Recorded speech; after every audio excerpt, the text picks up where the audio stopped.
ईद आने वाली थी।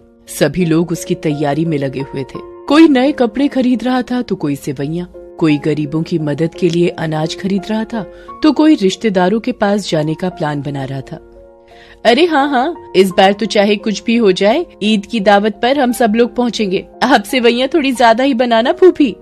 लेकिन इन सब से दूर काला बंदर काली पहाड़ी के काले तालाब के पास बैठकर कुछ और ही प्लान बना रहा था। सभी लोग ईद की तैयारियों में जुटे हैं। खुशियाँ मनाने के लिए सब बेताब है, लेकिन मुझे खुशियों से नफरत है। नफरत! इस बार की ईद मैं लोगों को नहीं मनाने दूंगा। बिना चांद देखे तो ईद होती नहीं है। इस बार मैं चांद की चोरी कर लूंगा। ना दिखेगा चांद और ना मनेगी ईद। काले बंदर ने चांद की चोरी का प्लान बनाया, लेकिन चांद की चोरी कोई आसान काम तो था नहीं। इसलिए उसने कब्रिस्तान के एक कब्र में रहने वाले शैतान का सहारा लेने का सोचा। वो शैतान बहुत ही शक्तिशाली था और काला बंदर का बहुत ही अच्छा दोस्त था। कब्रिस्तान के कब्र से शैतान को निकालने के लिए कब्र को खोदना जरूरी था। इसलिए वो आधी रात को शैतान के कब्र के पास जा पहुंचा। ये रहा वो कब्र। अब मुझे इसकी खुदाई करके अपने शैतान दोस्त को बाहर निकालना है। काले बंदर ने अपना आकार बढ़ाना शुरू किया। उसके आकार के साथ साथ शरीर के अंग भी विशाल होते गए। उसके नाखून किसी धारदार हथियार की तरह हो गए। अपने उस नाखून के सहारे उसने कब्र को खोदना शुरू कर दिया। दूर कुत्तों के भौंकने की आवाज माहौल को काफी खौफनाक बना रही थी। काला बंदर लगातार खुदाई करता रहा। 3 घंटे बीत गए। 3 घंटे हो गए। न जाने ये कब्र कितना गहरा है।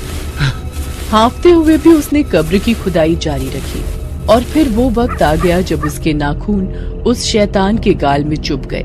शैतान चिल्लाता हुआ बोला, कौन है? किसकी मौत उसे यहाँ खींच लाई है? ये कहता हुआ वो शैतान कब्र से बाहर आ गया। 50 फुट का वो शैतान दिखने में बहुत ही भयानक था। उसकी एक ही आंख थी। उसके आधे शरीर में मांस था और आधा शरीर हड्डियों का ढांचा था। उसके मुंह से लगातार खून निकल रहा था, जिसे वो जीभ से चबड़ चबड़ करके चाट रहा था। क्यों जगाया मुझे? क्यों जगाया? अब तबाही होगी, तबाही। उसके बाद उस शैतान ने अपनी आंखें खोली और जैसे ही उसने अपनी आंखें खोली, सामने काला बंदर खड़ा था। वो उसे पहचान गया। अरे काला बंदर, तू मेरे दोस्त, तूने मुझे जगाया। बता क्या दिक्कत है तुझे? मैं पल में तेरी दिक्कत दूर कर दूंगा और फिर वापस कब्र में सो जाऊंगा, क्योंकि तू जानता है ना, मैं ज्यादा देर कब्र के बाहर नहीं रह सकता, क्योंकि अगर मैं कब्र के बाहर रहा तो मेरा दम घुट जाएगा। काले बंदर ने शैतान से चांद की चोरी की बात कही। चांद की चोरी? ठीक है, मैं अभी उस चांद को चुरा कर लाता हूँ और तेरे हवाले कर देता हूँ। शैतान तुरंत उड़कर आसमान में गया और उसने चांद को अपनी ताकत से काली मिर्च के बराबर बना दिया और उसे एक डिब्बे में बंद कर वापस धरती पर ले आया। ये ले मेरे दोस्त, तेरा चांद आ गया और मेरा जाने का समय भी, क्योंकि तुझे पता है ना, कब्र के बाहर मेरा दम घुटता है। शुक्रिया मेरे यार। अब देखो मैं इस चांद को कब्जे में रखकर लोगों को ईद मनाने से कैसे रोकता हूँ। दोस्त, चांद तो मैं ले आया हूँ, लेकिन इसे संभालने की जिम्मेदारी तेरी है। अलविदा। ये कहकर वो शैतान फिर से कब्र में समा गया। काला बंदर उस छोटी सी डिब्बी को अपने गले में बांधकर अपनी गुफा में आ गया। अगले दिन की बात है। उसी शहर में रहने वाली 6 साल की सलमा से उसके अब्बू अब्दुल कह रहे थे, सलमा, इस बार ईदी में तुम्हें क्या चाहिए बेटा? अब्बू, मुझे तो लाल रंग की फ्रॉक चाहिए, वो जो हमने मस्जिद के पास बड़े से मेले में देखा था ना। अरे कौन सा? क्या अब्बू, आप भी ना कितनी जल्दी भूल जाते हो, वो लाल रंग की फ्रॉक जिस पर एक छोटी सी गुड़िया बनी थी। अरे हाँ, याद आया। जरूर सलमा, इस बार तो मैं तुम्हें वो जरूर दिलाऊंगा।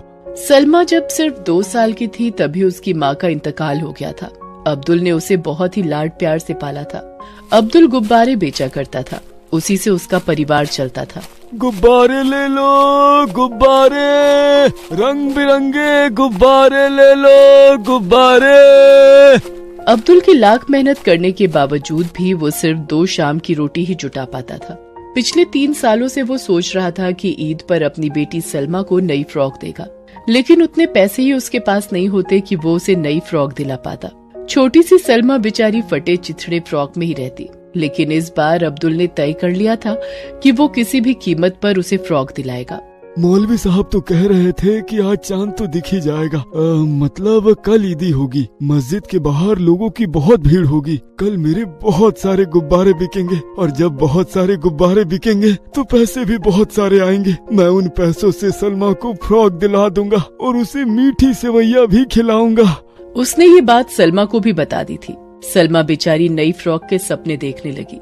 सभी लोग चांद का इंतजार कर रहे थे, लेकिन तय समय से कहीं अधिक बीत गया। चांद का पता ही नहीं था। अम्मा, आज चांद तो दिख जाना चाहिए था, लेकिन आसमान तो बिल्कुल खाली है। चांद कहाँ गया? लोगों को लगा कि शायद चांद आज ना दिखे, कल दिखे, क्योंकि ऐसा अक्सर हो जाया करता था। लेकिन अगले दिन भी चांद का कोई अता पता नहीं था। सभी लोग चिंता में डूबे हुए थे। उधर अपनी गुफा में काला बंदर खुशी के मारे जोर जोर से हंसे जा रहा था। चांद यहाँ मेरे गले में लटका है, मेरे कब्जे में है। अब कभी नहीं मनेगी लोगों की ईद। इस तरह 3-4 दिन बीत गए। चांद का पता ही नहीं चल रहा था। अब तो सभी लोग किसी अनहोनी की आशंका से डर गए।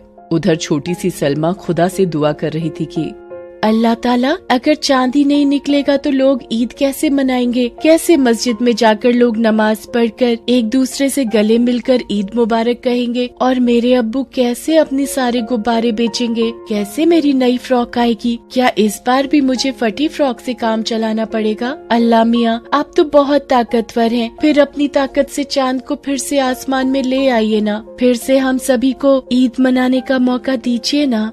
ये उस मासूम सी सलमा की दुआ का ही असर था कि अल्लाह मियाँ ने एक चमत्कार कर दिया। उस शाम इतनी तेज हवा चलने लगी कि तूफान सा आ गया। आज के पहले इतना भयानक तूफान कभी नहीं आया था। उस तूफान के कारण काला बंदर की गुफा तक हिलने लगी। ये कैसा तूफान है जो मेरी गुफा को हिला रहा है? मुझे इस तूफान को अपनी ताकत दिखानी होगी। इसने मेरी गुफा को हिलाया। ये कहकर वो गुस्से में बाहर आया, लेकिन बाहर आते ही उसकी सारी ताकत हवा हो गई। भारी भरकम काला बंदर किसी सूखे पत्ते की तरह हवा में उड़ने लगा।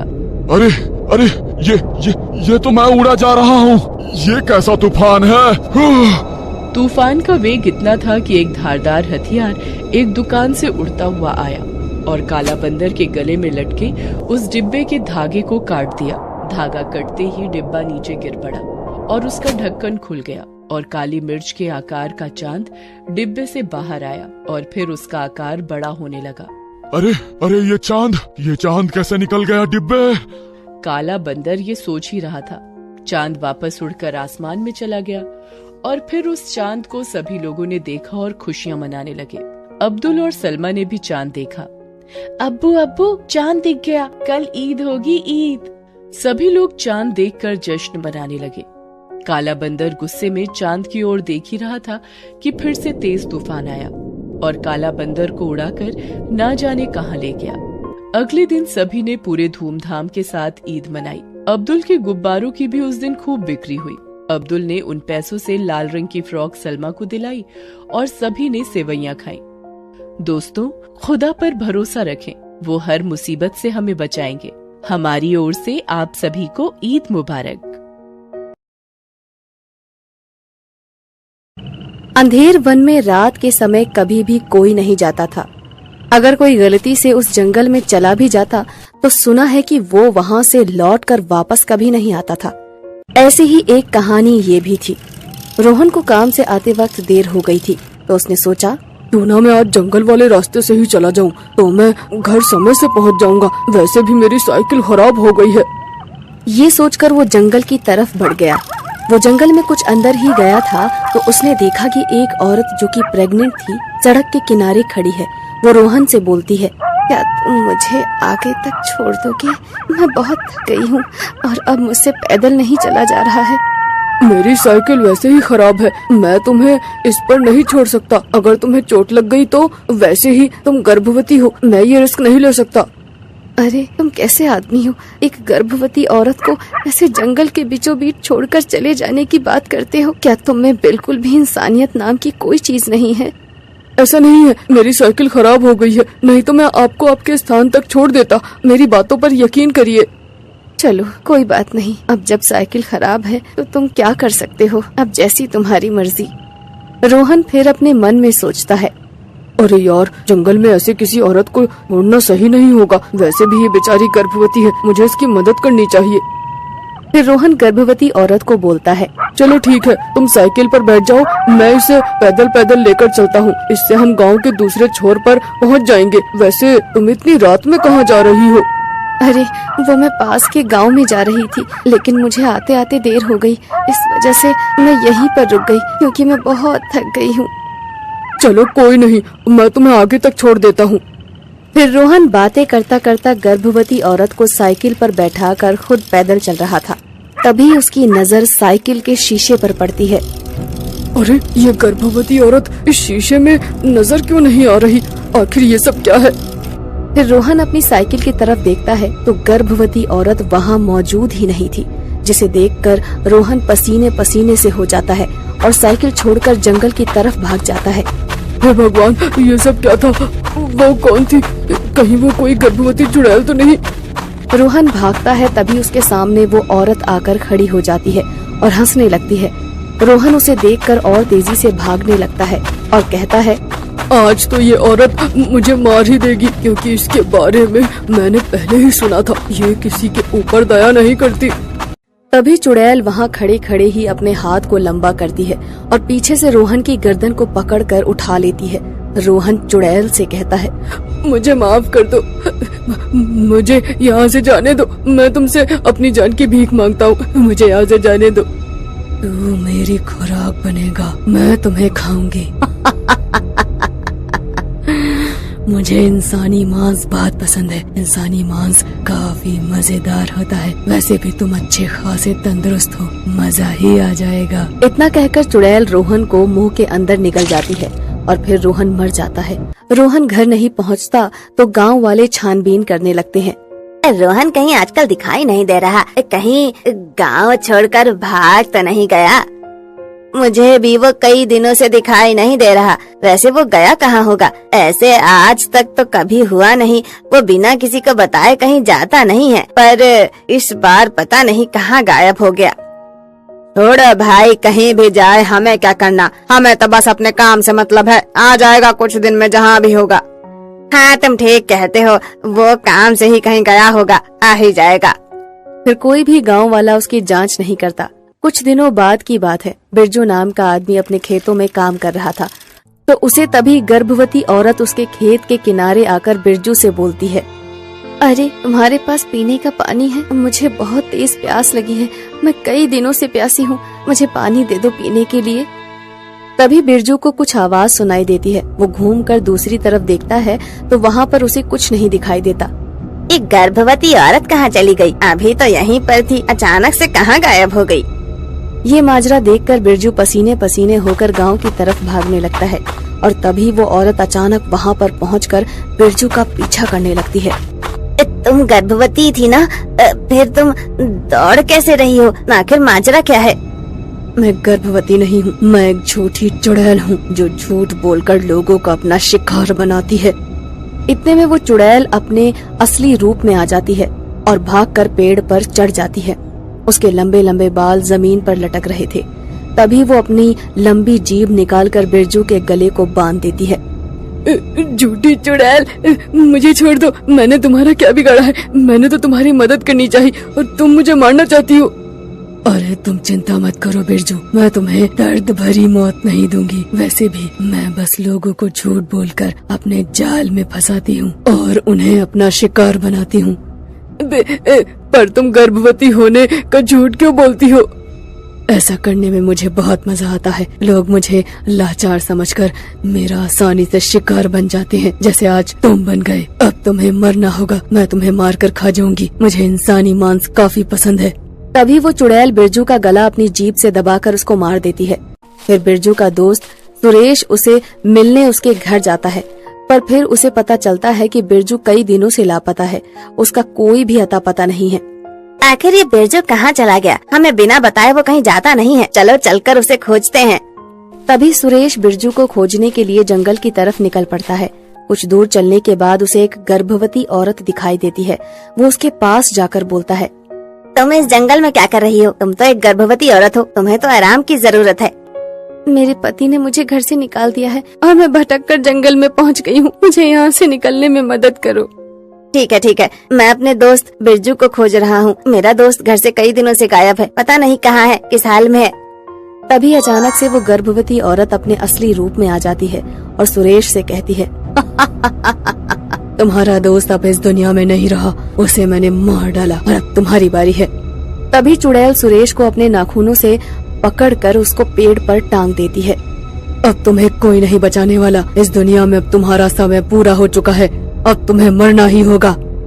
तभी सामने से कुछ लोग आ रहे थे। फिर सुरेश उन्हें आवाज लगाता है, बचाओ बचाओ, अरे मुझे इस झूठी प्रेग्नेंट चुड़ैल से बचाओ। सुरेश की आवाज सुनकर लोग उसकी तरफ आ जाते हैं। फिर लोग सुरेश के पास आकर कहते हैं, अरे सुरेश, यहाँ पर तो कोई नहीं है, तो फालतू में ही चिल्ला रहा था। नहीं भाइयों, इस जंगल में एक झूठी प्रेग्नेंट चुड़ैल है। वो झूठ बोलकर लोगों के पास आती है और गर्भवती होने का नाटक करती है और फिर उन्हें तंग करती है। फिर पूरे गांव में ये बात फैल जाती है कि यदि कोई भी औरत जंगल के आसपास इलाकों में गर्भवती दिखाई दे तो कोई उसकी बातों में न आए, उस पर ध्यान न दे। उसके बाद लोग चौकन्ने हो गए और कोई भी उस झूठी गर्भवती चुड़ैल का शिकार नहीं बना।